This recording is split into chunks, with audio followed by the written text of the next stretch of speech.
అరచేతితో సూర్యుని ఆపగలమా? ఆపగలమా? ఆపలేం కదా. మళ్ళీ చేరికలను ఆపగలనా?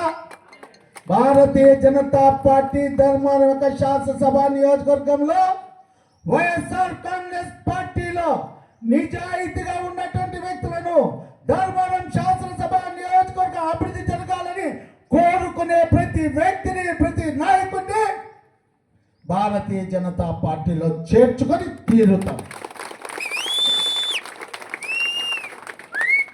ఏ వైఎస్ఆర్ కాంగ్రెస్ పార్టీ నాయకుడైనా ప్రజలను ఇబ్బంది పెట్టింటే, అరాచకం చేసి ఉంటే అటువంటి వారి యొక్క తాట కూడా తీస్తామనేటువంటి విషయాన్ని ఈ సందర్భంగా తెలియజేస్తున్నా.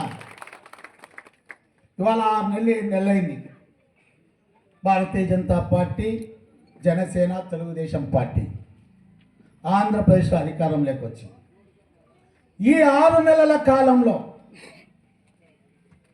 ధర్మవరం యొక్క శాసనసభ నియోజకవర్గంలో అభివృద్ధి పరుగులెక్కింది, పట్టాలెక్కుతుంది.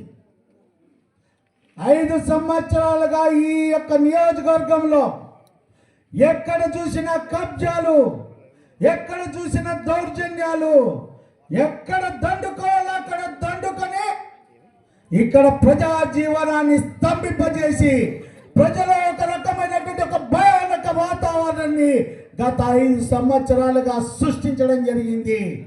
కానీ సత్యకుమార్ యాదవ్ గారు జాతీయ పార్టీ, తెలుగుదేశం పార్టీ నిర్ణయం చేసి ధర్మవరం శాసనసభ నియోజకవర్గంలో శాసనసభ్యునిగా పోటీ చేయాలనుకున్నప్పుడు ఏప్రిల్ 4వ తేదీన ధర్మవరంలో ఎర్రాయిపాలెం దగ్గర అడుగు పెట్టినప్పుడే అరాచకవాదుల గుండెల్లో గుబులు పుట్టింది.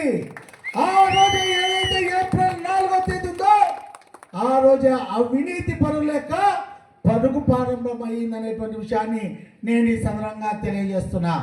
35-39 రోజుల్లో ఇక్కడ జాతీయ రాజకీయాల్లో క్రియాశీలకంగా ఉండి దేశంలోని అతిపెద్ద రాష్ట్రమైనటువంటి ఉత్తరప్రదేశ్ రాష్ట్రానికి కో ఇన్ఛార్జిగా, అండమాన్ నికోబార్ దీవులకు ఇన్ఛార్జిగా ఉన్నటువంటి జాతీయ రాజకీయాల అత్యంత ప్రతిభావంతుడు, ప్రభావవంతమైనటువంటి రాజకీయ నాయకుడుగా ఉన్నటువంటి జాతీయ నాయకుడిని జాతీయ నాయకత్వం ధర్మవరం శాసనసభ తీసుకువచ్చిందంటే జాతీయ నాయకత్వం ఆలోచన విధానం, జాతీయ నాయకత్వం ధర్మవరం మీద పెట్టేటువంటి దృష్టి ధర్మవరం శాసనసభ నియోజకవర్గాన్ని